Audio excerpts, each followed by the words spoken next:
Muy bienvenidos nuevamente a un repaso más de la lección de escuela sabática. En esta ocasión vamos a estudiar la lección número 5 que pertenece al primer trimestre del año 2023. El título de esta lección es ¿Cómo afrontar las deudas? Y el texto para esta semana lo encontramos en el libro de Proverbios capítulo 22 y versículo 7, donde podemos leer lo siguiente. El rico domina al pobre y el que toma prestado es siervo del que presta. Esta lección es una lección interesante. Se sale un poquitito fuera de lo que nosotros estamos acostumbrados a estudiar. Está hablando de las deudas y los problemas modernos que nosotros tenemos con las deudas. Así que vamos a hacer todo lo posible por tratar de explicar de una manera interesante esta lección para que la podamos comprender y compartir con nuestros alumnos de escuela sabática el día sábado. El día domingo está hablando de los problemas con las deudas y está allí mencionando tres factores importantes por lo cual nosotros nos endeudamos. La primera es por ignorancia. No estamos muy versados en economía. La segunda es por dificultades financieras. A veces nos ponemos a comprar cosas que no tenemos que comprar o no debiéramos comprar porque no las podemos cancelar e incurrimos en deudas innecesarias. La tercera razón es cuando hay una desgracia personal, cuando una persona se enferma y deja de trabajar por bastante tiempo, incurre en deudas, hay gastos hospitalarios, medicina y hay los recibos que hay que, las facturas que hay que cancelar y entonces esta persona entra en deuda. Esos son lo que está hablando el día domingo.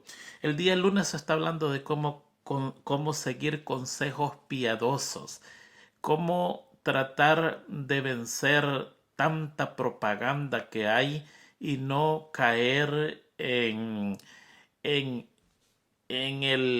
lo común que hace el mundo de comprar y comprar y comprar y después quedar endeudado. Muy interesante lo que ella está diciendo, le invitamos a que lo lea. El día martes está hablando cómo desendeudarse y ahí está dando tres pasos cómo podemos desendeudarnos. Es muy interesante eso, así que tenemos para leer. El día miércoles está hablando las tácticas de fianza y enriquecimiento rápido. Hay mucha gente que pide que seamos fiadores. Nosotros le prestamos la firma y después nosotros quedamos en problemas. La Biblia aconseja a no hacerlo. Tenemos palabra escrita, no importa quién sea. No tenemos que hacerlo, ni aunque sea con familia o familiares o amigos, casi son amigos por supuesto, los que piden esta ayuda. La Biblia dice que no lo hagamos.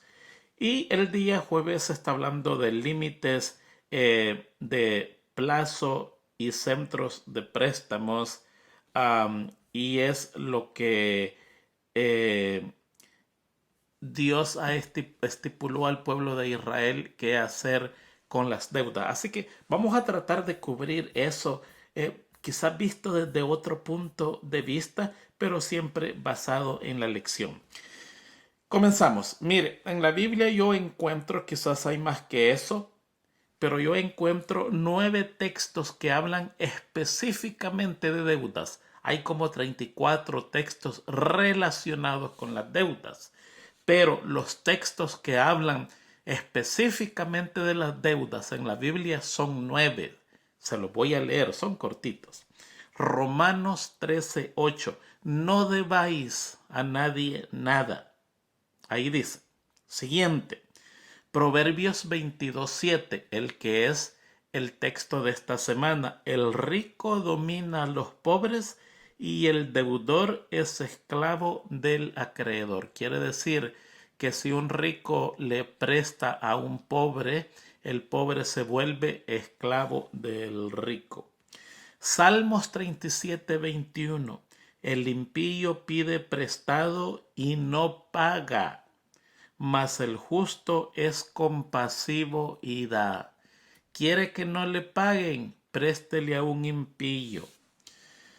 El siguiente, Salmo 112, 5, dice: bien le va al hombre que se apiada y presta, arreglará sus asuntos con juicios. Podemos prestar, pero hay que saber a quién prestarle. El texto anteriormente dice a quién no prestarle. Siguiente, Proverbios 22, 26. No estés entre los que dan fianzas, entre los que salen de fiadores de préstamo. No se ponga a ser fiador o a prestarle su nombre a alguien para conseguir un préstamo. No, no lo haga, dice la Biblia. Siguiente, Proverbios 11, 15. Ciertamente sufrirá el que sale fiador por un extraño, pero el que odia salir fiador está seguro. La Biblia dice que si usted sale de fiador de otra persona va a sufrir, y la única manera de estar seguro es no prestando su nombre a otra persona para adquirir una deuda. Romanos 13:7. Pagad a todos los que debáis, al que impuesto, impuesto, al que tributo, tributo, al que temor, temor, al que honor, honor. Diferentes tipos de deudas y todas las tenemos que cancelar. Éxodos 22:14. Si alguno pide prestado un animal a su vecino y el animal sufre daño o muere en ausencia de su dueño, hará completa restitución. Si usted le presta un vehículo a su vecino o una herramienta y se la arruina, usted tiene que pagar completa restitución por eso que se arruinó. Eso sería en nuestros días modernos. Así que tengamos cuidado cuando nos ponemos a prestar algo y en nuestras manos se nos arruina. No puede llegar donde su dueño y decirle: mira, disculpe que te lo traigo arruinado, se me arruinó, así que aquí está arruinado para ti. La Biblia le ordena que usted se lo tiene que entregar trabajando como usted lo recibió, o si usted lo destruyó totalmente, un nuevo equipo, una nueva herramienta. Cosa seria, ¿verdad? No es así nomás. Y el último se encuentra en Mateo 5:42. Al que te pida, dale. Y al que desee pedirte prestado, no le vuelvas la espalda. Esta es la persona que anda pidiendo en la calle. Dele. No importa qué es lo que va a hacer con eso. No, nosotros no podemos estar revisando si lo quiere. No, no, es nuestro deber dar. Yo les contaba hace unas clases atrás la experiencia de Napoleón Bonaparte, que es muy interesante. Tenemos que acostumbrar a dar sin preguntar. A esa gente extraña que pide en las calles, si usted tiene para dar, dele. Es orden divino. Muy bien. Esos son los textos que están en la Biblia con respecto a la deuda, y nos queda claro que como hijos de Dios tenemos que evitar las deudas. A mi manera de ver, yo no sé usted, pero esta es a mi manera de ver, existen dos tipos de deudas. Una deuda que es una deuda que usted la consigue por descuidado, por ignorancia, dice la lección. Usted quiere comprar esto y le gusta comprar esto. En Navidad nos ponemos a comprar regalos para mi primo, para mi tío, para mi mamá, para mi hermano, para mi sobrino, y quedamos endeudados. Dicho sea de paso,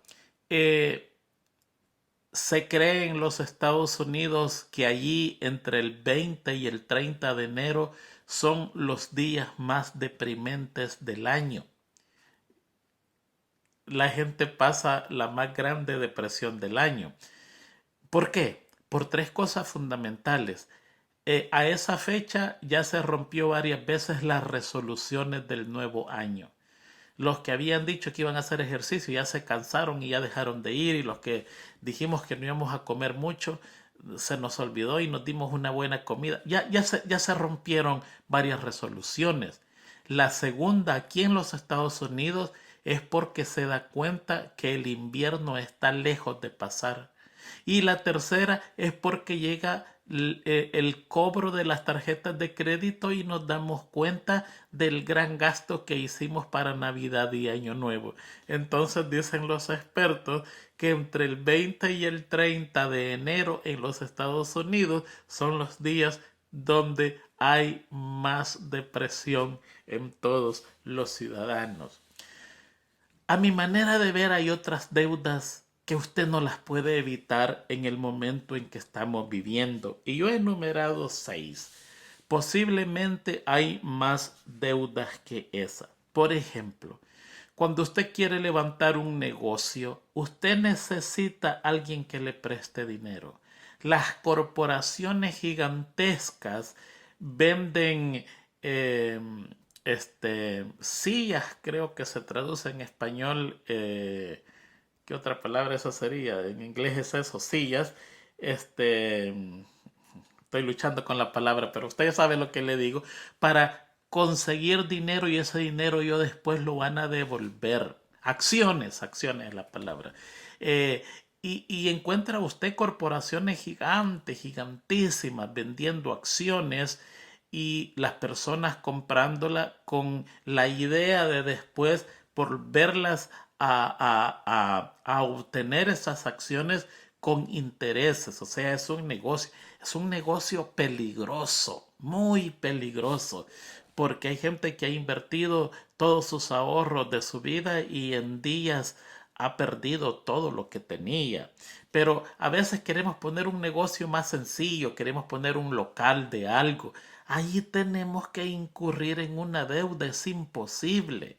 Es imposible que nosotros tengamos el dinero suficiente para dar por adelantado todo. Hay algunos que pueden, siempre está la excepción. Pero en el caso de la mayoría tenemos que ir al banco a hacer un préstamo, ser muy cuidadosos y ir donde Dios y preguntarle primero para que Él nos dé su bendición y poder cancelar esa deuda con facilidad. Segundo, cuando vamos a comprar una propiedad o una casa. Yo no sé su ciudad, no sé su país qué caro es, pero aquí en los Estados Unidos son caras las casas. Es no imposible, pero es bien difícil que usted, siendo un trabajador normal, pueda comprar una casa al contado. Tiene que endeudarse, y usted se puede endeudar entre 15 o 30 años. Eso es una propiedad, una casa. Usted quiere comprar un vehículo, ese tiene que pedir un préstamo al banco para pagarlo en 4 o 6 años. Eso es normal acá. Ese es el sistema en que vivimos. Ese vehículo le va a ayudar a ir al trabajo, le va a ayudar a transportarse más rápido, posiblemente más seguro, va a llevar a su familia, no va a aguantar frío, no va a aguantar calor, va a ser más rápido, puede ir a hacer obra misionera, y casi siempre se consiguen con préstamos. Los estudios universitarios, eso los habla el día jueves, eh, son, dependiendo la carrera universitaria, varios cientos de miles que el estudiante termina endeudado después de un doctorado. Es bastante dinero. Muchos piden becas, piden ayuda, muchos hacen hasta lo imposible para tener la menor deuda, pero aún al final salen endeudados. La única manera que usted no se endeude es que no estudie, pero eso es contraproducente. Es mejor conseguir una deuda, ir a estudiar y después poco a poco pagar esa deuda. En los Estados Unidos usualmente es al gobierno. El gobierno es el que presta ese dinero y el estudiante cuando comienza a trabajar le paga con fidelidad, muchos por largos años hasta que termine esa deuda. Nos endeudamos cuando tenemos emergencias médicas y hospitalarias. En su país yo no sé, pero aquí en Estados Unidos usted lo ingresan al hospital, lo hospitalizan y esos días, cada día que usted permanece en un hospital, eso es carísimo. Usted sale endeudado con miles y miles y miles de dólares y cuando es gravísimo, cientos de miles de dólares. Ahí usted consigue otra deuda que de otra manera le hubiera tocado morir prematuramente. Son deudas que usted no se las puede quitar. Cuando construimos una iglesia, ¿qué cuesta construir una iglesia? Y aún entre varios, ¿qué nos cuesta construir una iglesia? ¿Qué tenemos que hacer? Endeudarnos. Si es que nos prestan dinero. Se nos prohíbe prestar dinero a una institución que no sea la iglesia adventista. Y si logramos calificar, quedamos endeudados con una suma alta muchas veces. Entonces hay ciertas circunstancias donde una deuda viene a ser como parte de nuestra vida. Le voy a poner un ejemplo. Muchas veces en los Estados Unidos sale más barato endeudarse y comprar una casa que estar pagando un apartamento. Salen más baratas las casas, lo que tiene que hacer es recoger un buen, el primer pago, prima le llaman en algunos países, o ese primer pago grande, y después la mensualidad le queda aún más barata que estar rentando un apartamento con la esperanza de que a los 30 años, si es que aún está con vida y no ha vendido la casa, usted la puede vender y ahí va a obtener su ganancia. Entonces son sistemas en los que vivimos.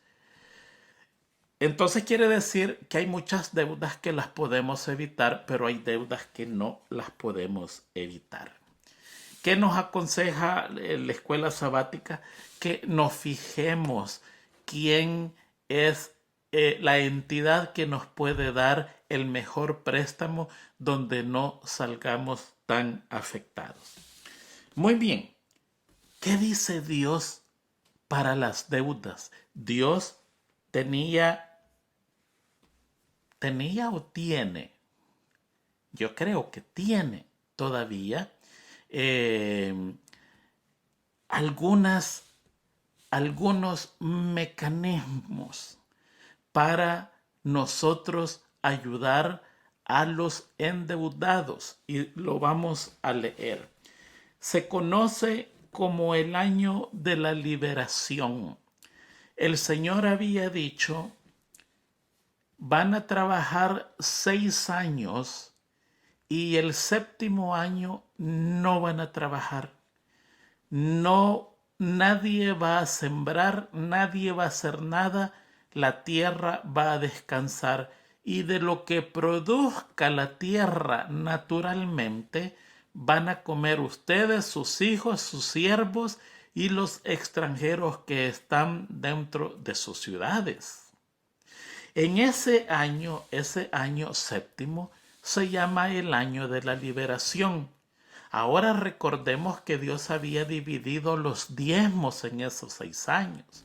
El primer año era el diezmo de los levitas. El segundo año era el diezmo para las ofrendas o fiestas religiosas. El tercer año era para los pobres. El cuarto año se volvía a repetir el primero para los levitas. El quinto para las fiestas religiosas. El sexto para los pobres y el séptimo no se trabajaba y se descansaba. Pero en ese año 7º se perdonaban todas las deudas. Si alguien le debía a usted dinero, el séptimo año terminaba esa deuda. Y lo vamos a leer en Deuteronomio 15:1. Dice, cada 7 años harás remisión. Y esta es la manera de la remisión. Perdonará a su deudor todo aquel que hizo empréstito o préstamo de su mano, con el cual obligó a su prójimo. No lo demandará más a su prójimo o a su hermano, porque pregonada la remisión de Jehová. Se lo voy a leer en otra traducción. Me encanta esta versión. No le estoy haciendo propaganda, pero me fascina porque está bien claro. Dice traducción en lengua actual. Me encanta. Escucha. Cada 7 años ustedes deberán perdonar lo que otros le deben. Es decir, en caso de haberles prestado algo a otro israelita, no deberán reclamar el pago de esa deuda. Dios ha ordenado que ese año se perdonen todas las deudas. Si obedecen los mandamientos de Dios, Él bendecirá la tierra que les ha dado y nunca habrá gente pobre en Israel. Fíjese, ahí está la clave, que nunca iba a haber gente pobre en la iglesia adventista del séptimo día. Podrán cobrarle a los extranjeros que vivan en la ciudad, pero no a sus hermanos israelitas. Tenemos una orden precisa de lo que tenemos que hacer con nuestros hermanos de la iglesia cuando les prestemos dinero. Si usted le ha prestado dinero a un hermano de la iglesia y ya rebasó los 7 años, tiene una orden expresa de Dios de perdonar esa deuda. Nosotros no llevamos ese ciclo, no lo llevamos, no lo tenemos, pero sí usted puede contar del primer año que le hizo ese préstamo, y ya cuando rebasó los 7 tiene orden divina para no volverlo a molestar más. Leyendo la versión antigua que estaba leyendo, la primera, dice, para que no haya en medio de ti mendigo, creo que lo digo bien, porque Jehová te bendecirá con abundancia en la tierra que Jehová tu Dios te da por heredad, para que la tomes en posesión. Si escuchares fielmente la voz de Jehová tu Dios para guardar y cumplir todos estos mandamientos que yo te ordeno, ya que Jehová tu Dios te habrá bendecido como te ha dicho, prestarás entonces a muchas naciones, mas tú no tomarás prestados. Tendrás dominio sobre muchas naciones, pero sobre ti no tendrán dominio. Esa es la promesa. La promesa es que si a los 7 años nosotros perdonamos la deuda de nuestro hermano, no del extranjero, sino que la deuda de nuestro hermano. ¿Quién sería nuestro hermano israelita en nuestros días modernos? El hermano de mi iglesia, el hermano de mi religión, que cayó en pobreza, cayó en desgracia, recurrió donde mí. El hombre ha estado pagando, a veces ha podido, a veces no ha podido, llegan los 7 años, yo tengo que perdonar esa deuda, porque lo dice el Señor en Deuteronomio 15. ¿Le parece a usted sí o no? Alguien va a decir, ay hermano Tony, pero es que eso era para el tiempo antiguo. Es que todo es para el tiempo antiguo. Y la Biblia dice que fue dejado escrito para nosotros los que vivimos en los días finales. Es clara, claro.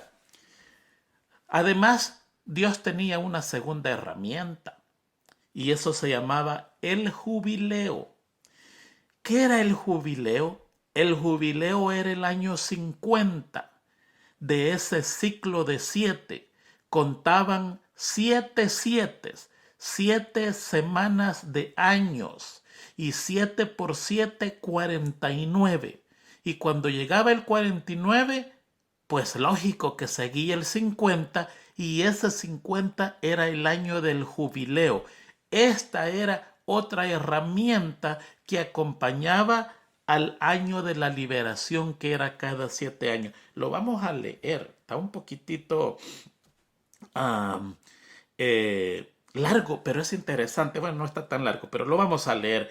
Levíticos 25, del 1 al 13.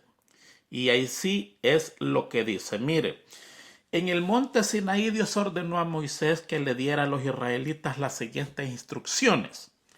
Cuando entren en el territorio que les voy a dar, la tierra debe tener un año de descanso en mi honor. Durante 6 años podrán sembrar sus campos, podar sus viñedos y recoger sus frutos. Pero al llegar el 7º año no deberán sembrar sus campos ni podar sus viñedos, tampoco deberán cosechar los campos ni recoger las uvas que broten después de la última cosecha. Lo que la tierra produzca por sí misma el 7º año alcanzará para que coman ustedes, sus esclavos, sus trabajadores y los refugiados en el país, además de su ganado y los animales salvajes. Así la tierra gozará de un año completo de descanso en mi honor. Qué tremendo, qué hermoso, ¿verdad?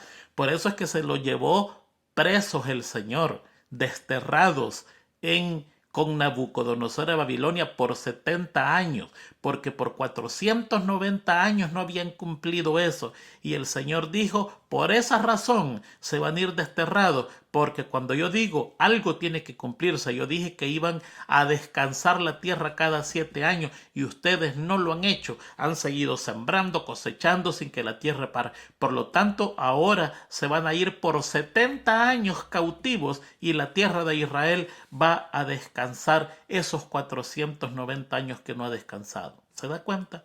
Cuando Dios nos ordena algo, es mejor que usted lo haga, le guste o no le guste, porque cuando Él ordena se va a salir haciendo como Él dice, sin importar si usted está de acuerdo o no. Si le gusta o no le gusta, más le conviene que haga las cosas. Muy bien, sigue diciendo.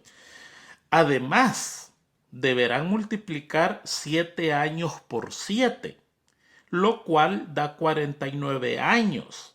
Y el año siguiente, es decir, el 50, será declarado año de liberación. Eso es lo que se conoce como el año del jubileo. ¿Qué pasaba allí?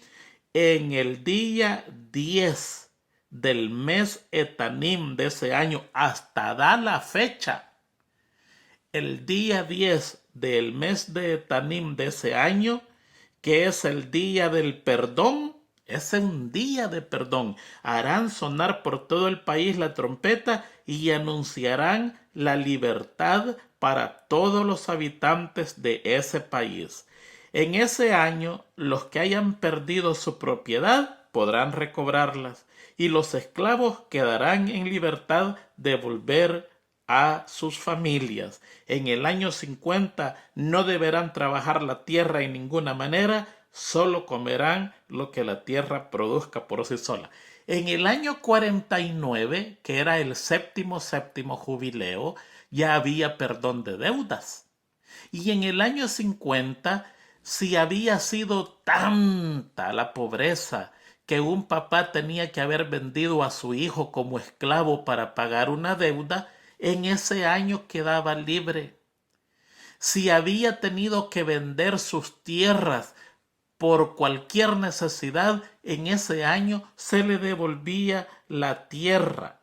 La Biblia dice que era heredad perpetua de los israelitas y todos tenían que mantener esa tierra. Por lo tanto, si alguien la vendía en el año 50, se le devolvía las propiedades y ese año no se trabajaba para nada. Es decir, que el año 49 y 50 no se trabajaban, eran 2 años de liberación juntos. El 49 para las deudas y el 50 era el año del perdón. Los esclavos quedaban libres y las propiedades quedaban devueltas a sus antiguos propietarios.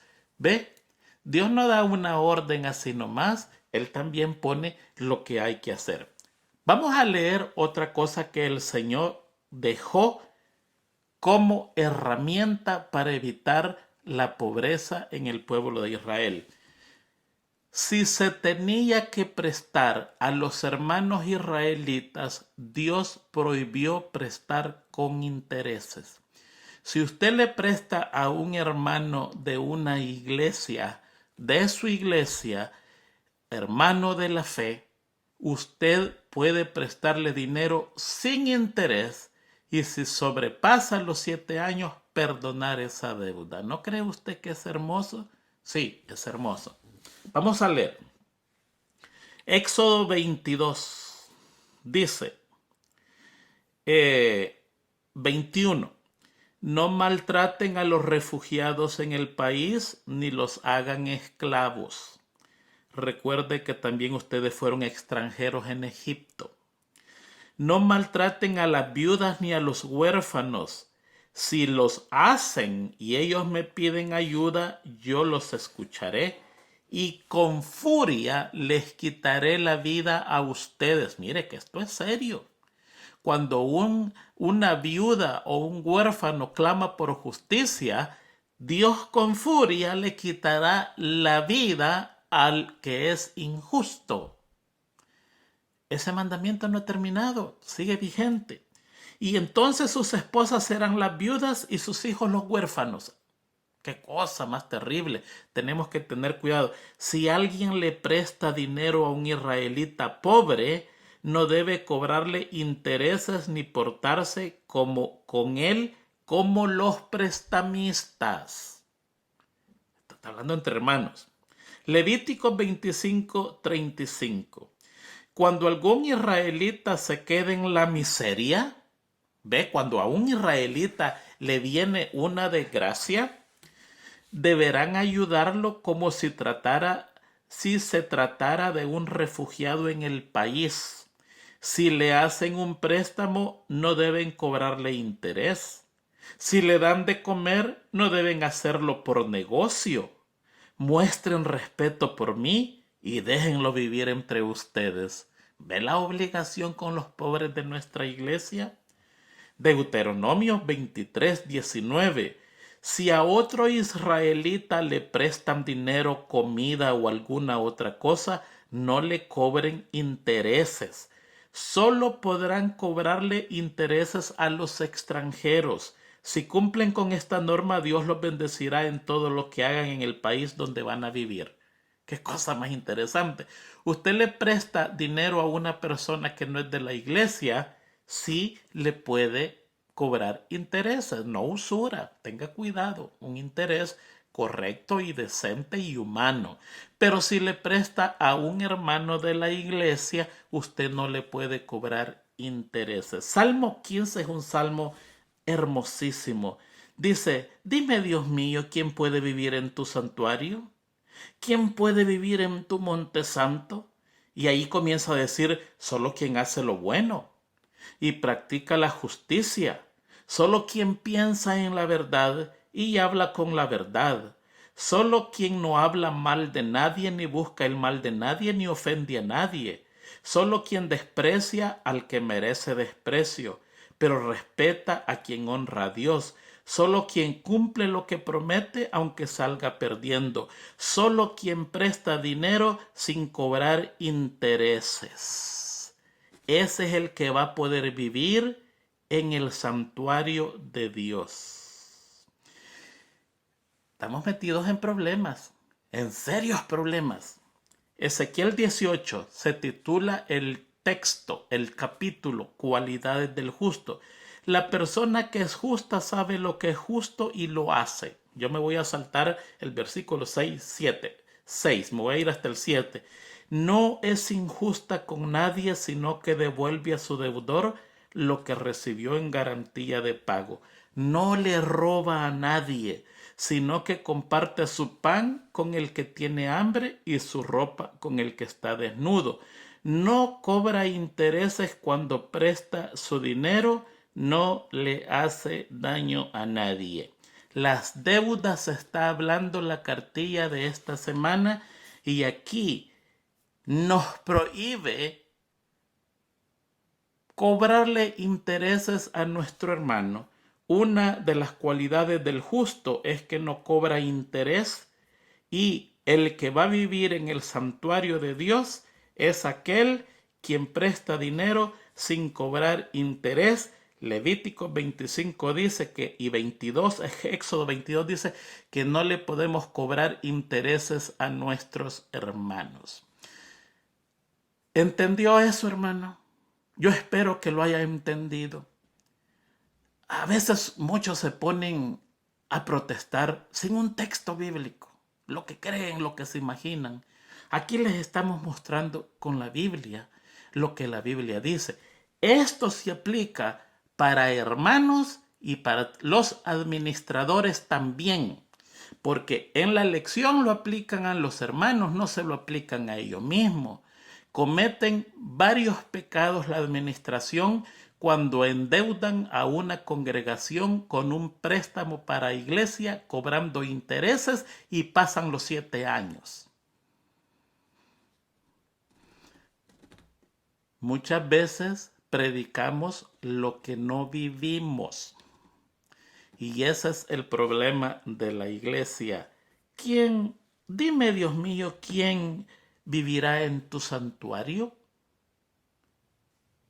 Aquel que presta dinero sin intereses.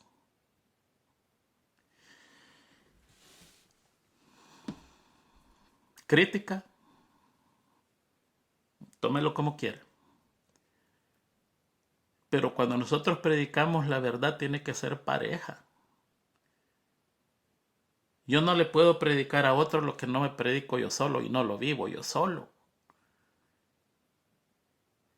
La administración no puede prestar dinero a sus hermanos con intereses.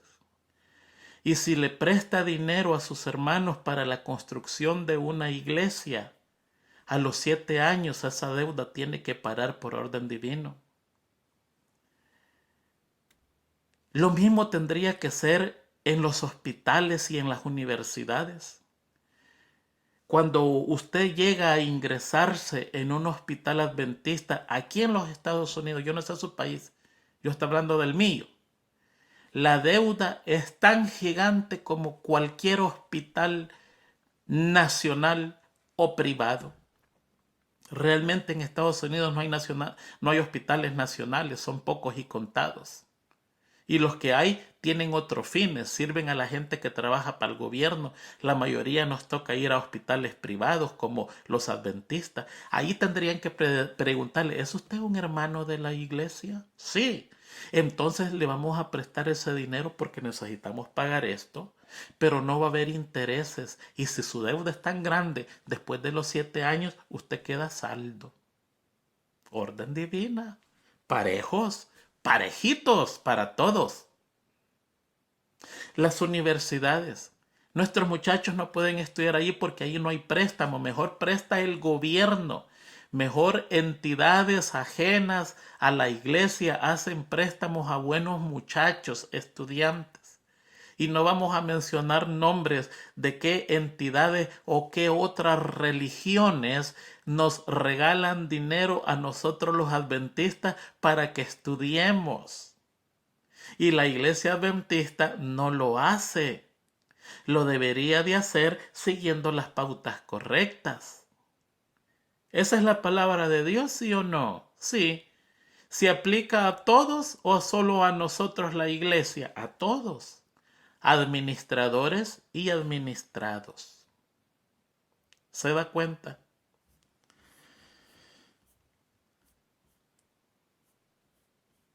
Además,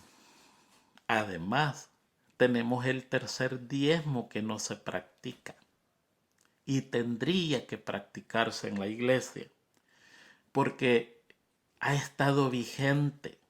Deuteronomios 14:28 dice: al fin de cada 3 años sacarás todo el diezmo de tus productos de aquel año y lo guardarás en tus ciudades, y vendrá el levita que no tiene parte ni heredad contigo, y el extranjero, el huérfano y la viuda que hubiera en tus poblaciones, y comerán y serán saciados, para que Jehová tu Dios te bendiga en toda la obra que tus manos hicieren. Al fin de cada 3 años.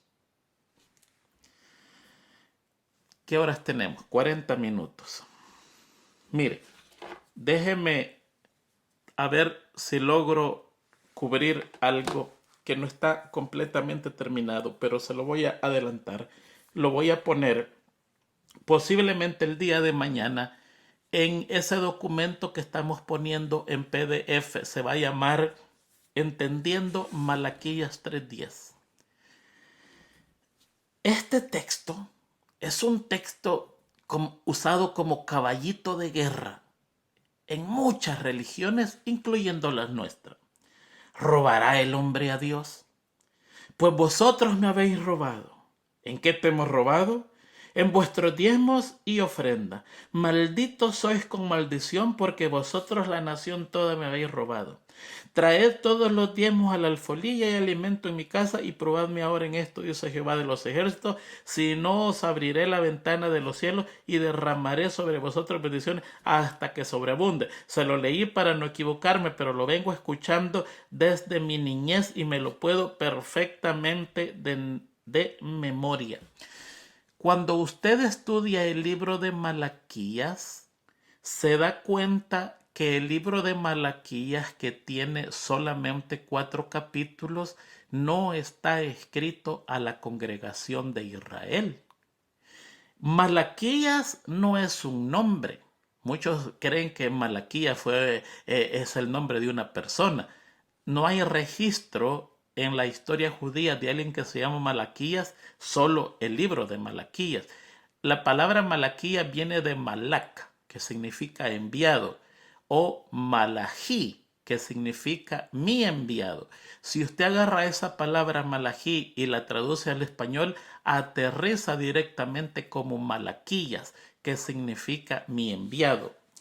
Y allí este libro es una pequeña carta de 4 capítulos, pero cortitos. Está dedicado a los sacerdotes de Israel. Y comienza diciendo, esto es para el pueblo de Israel, para los levitas, para los sacerdotes. No quiere confundirse para quien llega. Entonces lo traduciría de esta manera. Esto es para los sacerdotes que son israelitas que trabajan en el pueblo de Israel. Y en el capítulo 1 dice, el hijo honra al padre y el siervo a su señor. Si pues soy padre, ¿dónde está mi honra? Y si soy señor, ¿dónde está mi temor? Dice Jehová de los ejércitos a vosotros, oh sacerdotes, versículo 6 del primer capítulo, que menospreciáis mi nombre y que decís, ¿en qué hemos menospreciado tu nombre? En el capítulo 2 se vuelve a recalcar esto. Ahora pues, oh sacerdote, para vosotros es este mandamiento. ¿A quiénes le está escribiendo? A los sacerdotes del pueblo de Israel. ¿Qué es lo que están haciendo ellos malo? Mire, están rompiendo el segundo y el tercer diezmo. El primer diezmo no. El primer diezmo era para los levitas. Los levitas lo recogían en cada ciudad de Israel. Cuando los levitas recogían eso, léalo en Nehemías 10, ahí está explicado bien bonito. Dice que los israelitas mantenían ese diezmo y en la ciudad, el pueblo mantenía ese diezmo y en cada ciudad el levita, acompañado de un sacerdote como supervisor, recogía ese diezmo. El levita agarraba el 1% y lo llevaba al alfolí, que esa palabra es incorrecta. Alfolí es granero y la palabra que se ocupa aquí es cámara de tesoros. Es algo parecido, pero no es la traducción correcta. Entonces, ¿qué pasa? Los sacerdotes recibían 2 cosas, el diezmo de los diezmos y recibían las primicias. ¿Qué eran las primicias? Todo primer fruto vegetal y animal. Todo eso lo recibían los sacerdotes para ellos. Entonces, si usted era agricultor, cuando la cosecha venía, tenía que agarrar el 1% de su cosecha, lo que usted cosechara puesto por ellos mismos y esto llevarlo al templo. Esas son las primicias. Si usted tenía una vaquita y la vaquita le daba un torito o una vaquillona, usted tenía que agarrar las primicias, esa primicia, y llevárselo al sacerdote. Eso era de Dios. Si usted tenía su muchacho, su hijo, varón, primogénito, tenía que rescatarlo pagando una parte por eso. Eso eran las primicias. Pero ¿qué está pasando aquí con los sacerdotes? El primer capítulo, el 1 del versículo 6 en adelante dice, ustedes menosprecian mi nombre. ¿En qué te hemos menospreciado tu nombre? En que ofrecéis sobre mi altar pan inmundo. Y dijisteis, ¿en qué te hemos deshonrado? En que pensáis que la mesa es despreciable y cuando ofrecéis el animal ciego para el sacrificio, ¿no es malo? Asimismo, cuando ofrecéis el cojo, el enfermo, ¿no es malo? Preséntalo pues a tu príncipe, ¿acaso se agradará de ti o le será acepto? Dice Jehová de los ejércitos. A ellos le llevaban la primicia y entregaban la peor ofrenda. Agarraban el mejor animal para ellos. Si veían que veía un toro o una oveja y era hermosa, esa la apartaban para ellos. Y si allí venía un animal raquítico que estaba ciego o que estaba quebrado o que era cojo, lo apartaban y decían, no, esto lo vamos al Señor, de todas maneras lo vamos a matar. ¿Qué hacían con lo otro? Lo vendían y obtenían mucho dinero. Entonces el libro de Malaquías dice, estoy teniendo problemas con ustedes, me están poniendo pan inmundo en mi casa, de las ofrendas están dando lo peor para mí. Me ponen los animales que no sirven, los ciegos, los quebrados, los animales flacos, lo que no sirve, y ustedes se agarran la mejor parte. Malaquías es un reclamo de Dios a los sacerdotes. Tenían otro problema, no solo ese era el problema. Versículo 10. ¿Quién también hay de vosotros que cierre las puertas o alumbre mi altar gratis? ¿Quién hay de ustedes? ¿Quién trabaja gratis? Todos ustedes cobran. No hacen una cosa sin cobrar. Yo no tengo complacencia en vosotros, dice Jehová de los ejércitos, ni de vuestra mano aceptaré ofrenda. Se habían convertido en asalariados. No hacían absolutamente nada si no cobraban por lo que hacían. Pero les acompañaba un tercer problema, y era que ya estaban fastidiados con el trabajo de Dios, con el trabajo que hacía Dios. El versículo 13 dice, habéis además dicho, qué fastidio es esto, oh qué fastidio es esto, y me despreciáis, dice Jehová de los ejércitos, y trajisteis lo hurtado, o cojo, o enfermo, y presentáis ofrenda. ¿Aceptaré yo eso de vuestra mano? Dice Jehová. Maldito el que engaña, el que teniendo machos en su rebaño promete y sacrifica a Jehová lo dañado, porque yo soy grande, rey, dice Jehová de los ejércitos, y mi nombre es temible entre las naciones. Tienen tres problemas los profetas de ese tiempo, tres problemas serios. No están cuidando el segundo diezmo. El segundo diezmo es el diezmo que se da para las celebraciones religiosas. Eso lo encuentra en Deuteronomios 12:17. Ahí está hablando. Dice, no comeráis en tus poblaciones el diezmo de tu grano, de tu vino, de tu aceite, ni las primicias de tus vacas, ni de tus ovejas, ni los votos que prometieras, ni las ofrendas voluntarias, ni las ofrendas elevadas de tu mano, sino que delante de Jehová de Dios las comerás en el lugar que yo haya escogido. Tú, tu hija, tu siervo, tu sierva y el levita que habita en tus poblaciones, te alegrarás delante de Jehová tu Dios en toda la obra de tu mano. Ten cuidado de no desamparar al levita en los días de de tu vida sobre la tierra. Deuteronomio 12. Ese es el segundo diezmo que ellos están arruinando porque le están entregando lo peor a Dios de ese diezmo. De las primicias le entregan lo quebrado, lo enfermo, lo hurtado, lo cojo y lo ciego. Y Dios dice, maldito el que engaña. Tres problemas serios. Ahora, muchas religiones enseñan que el segundo y el tercer diezmo se terminó cuando fueron llevados a Babilonia por Nabucodonosor. Pero el libro de Malaquías es después de Babilonia. Es mucho después. El segundo templo ya está en función. Y aquí hay un reclamo de Dios por el segundo diezmo, que lo están haciendo mal, el diezmo de las ofrendas.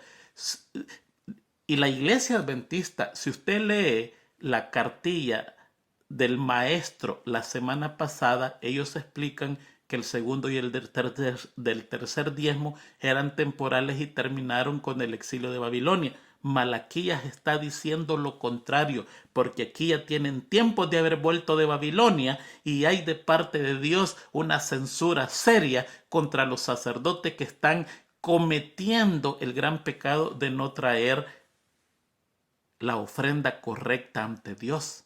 Ellos agarran la mejor parte y a Dios lo que sobra, lo que no sirve, lo despreciable, desprecian la mesa de Dios. Muy bien. Vamos al siguiente texto. Y es el texto que nosotros usamos en Malaquías 3. ¿Ok? Dice, nuestras versiones, ya lo leímos, ¿robará el hombre de Dios? Pues vosotros me habéis robado y dijiste, ¿en qué te hemos robado? En los diezmos y las ofrendas. Malditos sois con maldición y toda la nación me ha robado. Traed los diezmos al alfolí y hay alimento en mi casa y probadme en esto, a ver si no abro la ventana de los cielos y derramo bendiciones sobre ustedes hasta que sobreabunde. Mire, cuando usted estudia el original de esto, usted tiene otra comprensión. Y vamos a leer una versión que es bien cerca del original. Es tan cerca que a veces no se entiende, pero es bonita leerlas porque nos explican mejor. La Biblia textual, la tercera edición, esto es lo que dice. Malaquías 3, 8, 9 y 10. Dice, ¿robará el hombre a Elohim? Pues vosotros me habéis robado. Pero decís, ¿en qué te hemos robado?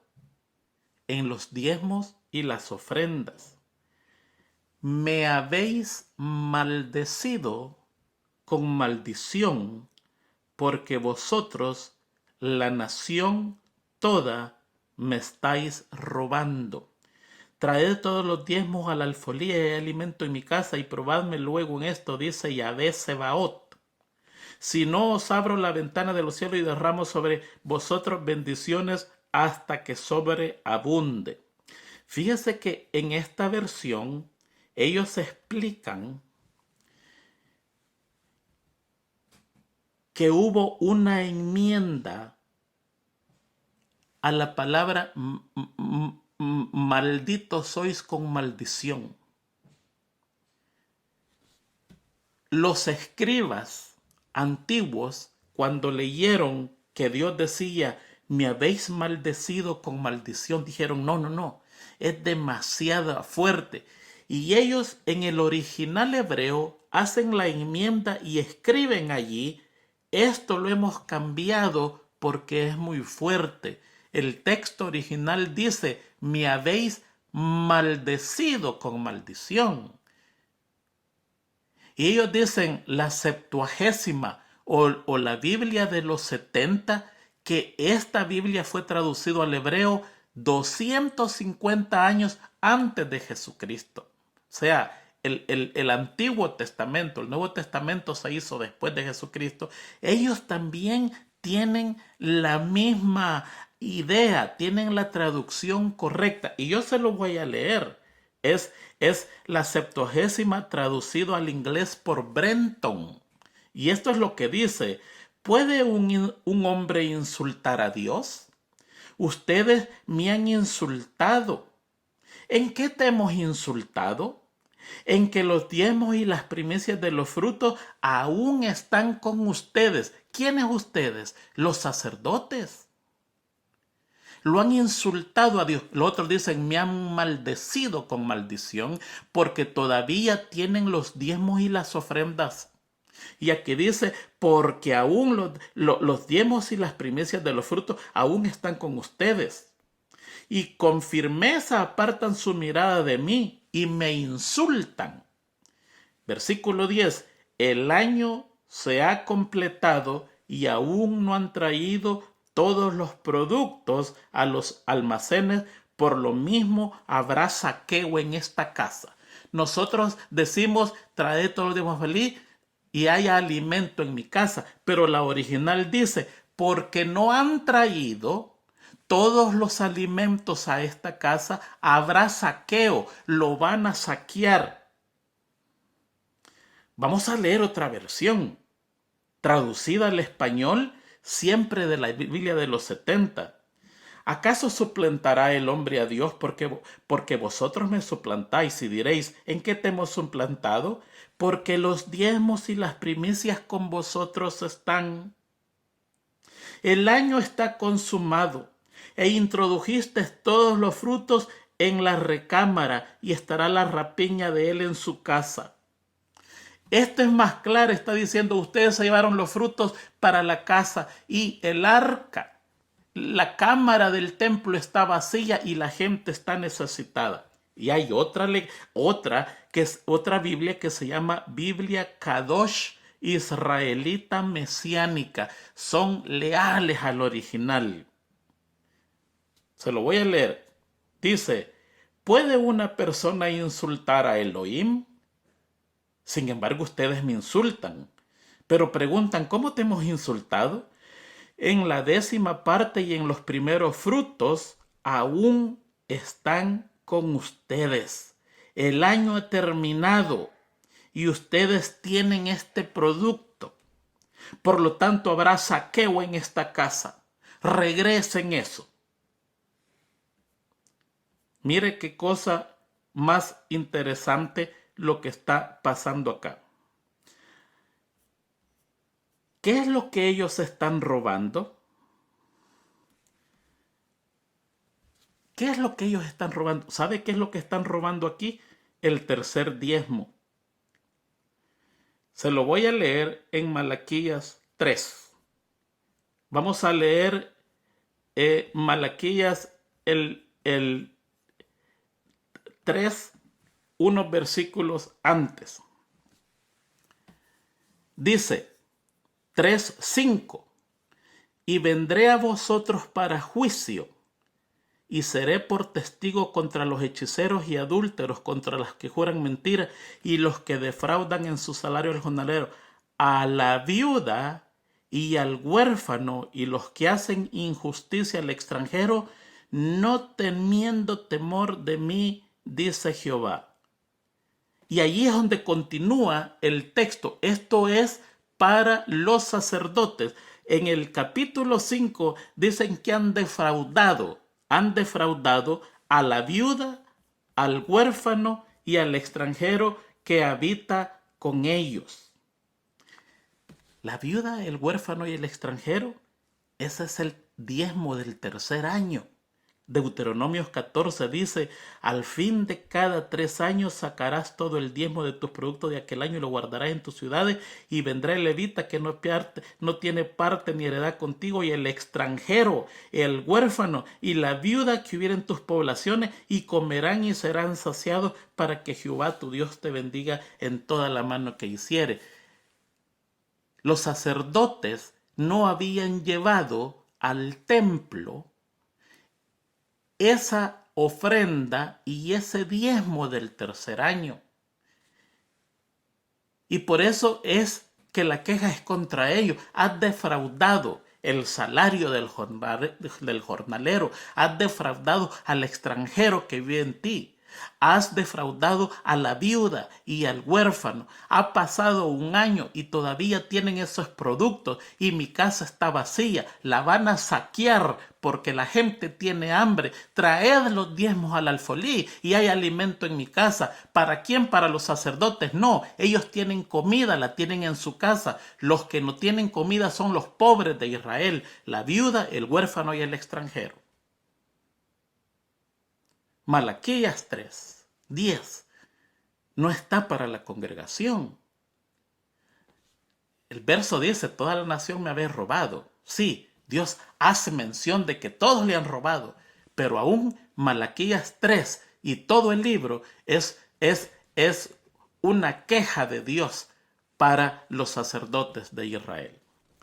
¿Qué quiere decir todo eso?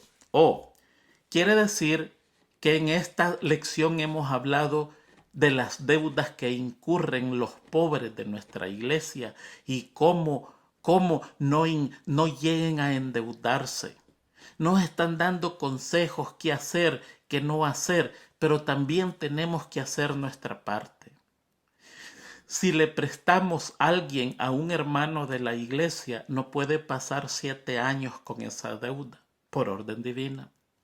Si le prestamos algo a un hermano de nuestra iglesia, no se le pueden cobrar intereses por orden divina. Mucho menos si es prestado de los diezmos y mucho menos si es para una construcción de una iglesia. Se le tiene que prestar sin intereses y si llega a los 7 años con esa deuda, no tiene que serle cobrada más por orden divina. No estamos dando el tercer diezmo que pertenece a los pobres, que es por orden divina. Con eso, dice el Señor, y no habrá pobre en el pueblo de Israel. Quizás en nuestros días es tan grande la pobreza que no la vamos a poder cumplir, no la vamos a poder eliminar todo, pero al menos estamos cumpliendo con lo que Dios dice. Hermanos, la Biblia es lindísima. Después de estudiar esto lentamente, despacio, yo voy a poner entendiendo Malaquías 3:10 en la verdad acerca de los diezmos. Ese folleto que usted encuentra en Escuela Sabática Maestros, después del día viernes, lo voy a hacer hábil el día de mañana, día domingo. Y usted puede verlo allí. Voy a terminar diciéndole algo a usted. Mire, hermano. Tenemos que vivir lo que predicamos. Si no, todo es por gusto. La palabra de Dios es hermosa. No hay donde perderse. Es clara. Es precisa. Tenemos que estudiar la Biblia profundamente. De verdad, con profundidad. Porque ahí tenemos la guía correcta para todas las preguntas que tenemos. Estudie la Biblia con diferentes versiones bíblicas. Mire, la Biblia Dios habla hoy es tremenda versión. La Biblia Jerusalén del 67 es tremenda versión. La Biblia textual es tremenda versión. Y en el internet usted encuentra la Biblia en hebreo que usted la puede traducir, aunque no sea un experto en hebreo. Alguien me dijo a mí, tú tocas el instrumento sin saber solfa. Y posiblemente sí, pero lo toco. Ahí está. Encuentro el original y su traducción perfecta. No hay donde perderse. Por ignorancia se perdió el pueblo de Israel antiguo. No nos pase eso a nosotros. Estudiemos profundamente. Ayudemos a nuestro hermano. Dios dio la pauta. Tratemos de endeudarnos, de no endeudarnos. Sí, eso es divino. Tratemos de no hacerlo. Y si nos endeudamos por cosas que no podemos, seamos inteligentes para endeudarnos, que salgamos rápido de eso. No nos endeudemos por gusto. Y si tenemos en nuestras filas a un hermano que ha caído en desgracia, prestémosle sin intereses, que no se pase más de 7 años. El tercer diezmo para mí está vigente. Para mí está vigente. El espíritu de profecía dice que el diezmo no es para ayudar a los pobres. Perfecto. Es una gran verdad. Esa no es la primordialidad del diezmo. El diezmo es para mantener al levita, al obrero bíblico. Pero Dios dejó, a pesar que esa no es la prioridad, Dios dejó el tercer diezmo para ayudarles a ellos. Imagínense, cada 3 años, una ayuda solo para ellos, para ayudar a la gente más necesitada de nuestra iglesia. Una bendición de Dios. Hermanos, que Dios le bendiga. Le deseo lo mejor esta semana. Por favor, estudie la palabra de Dios. Todo lo que he leído, ahí está en la Biblia. Les he dado textos bíblicos. Les he leído del espíritu de profecía muy poco, pero más ha sido bíblico. Estudien la Biblia en diferentes versiones y aprenda usted solo lo que Dios quiere de usted. Feliz semana para todos. Nos vemos la otra, Dios mediante, si Dios así lo permite.